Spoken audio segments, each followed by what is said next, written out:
Russia Ukraine যুদ্ধ বন্ধে Putin ও জেলেনস্কিকে এক টেবিলে বসানোর আয়োজন করছেন মার্কিন প্রেসিডেন্ট ডোনাল্ড ট্রাম্প। এরপর ত্রিপাক্ষিক বৈঠক হবে বলেও জানান তিনি।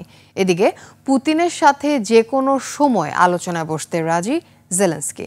অপরদিকে ইউরোপীয় নেতারা অবিলম্বে যুদ্ধবিরতির উপর জোর দিলেও দীর্ঘমেয়াদী শান্তি চুক্তির পক্ষে ডোনাল্ড ট্রাম্প।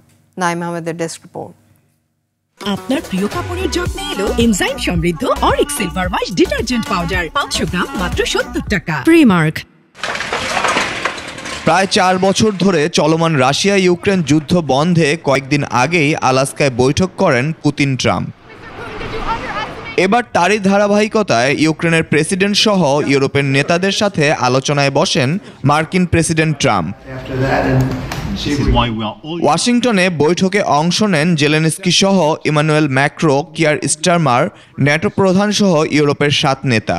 বৈঠকে প্রাধান্য পায় ইউক্রেনের নিরাপত্তা নিশ্চয়তা ও যুদ্ধবিরতি সহ চূড়ান্ত শান্তি প্রতিষ্ঠায় পুতিন জেলেনস্কি বৈঠক। বৈঠকে ট্রাম্প বলেন ইউক্রেনে তিনি দীর্ঘমেয়াদী শান্তি চান। প্রেসিডেন্ট ট্রাম্প জানান যুক্তরাষ্ট্র ইউরোপের অন্যান্য দেশের সাথে মিলে ইউক্রেনকে নিরাপত্তা নিশ্চয়তা প্রদান করবে, যা সম্ভাব্য শান্তি চুক্তির অংশ।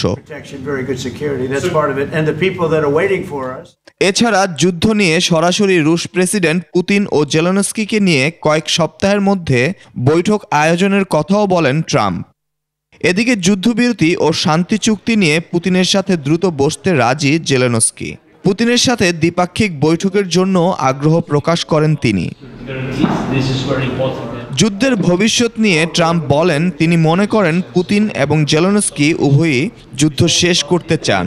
ইউরোপীয় নেতারা অবিলম্বে যুদ্ধবিরতির উপর জোর দিলেও ট্রাম্পের অবস্থান দীর্ঘমেয়াদী শান্তি চুক্তির উপর। Is everything okay? You all set? Naim Ahmed, desk report, 21 television.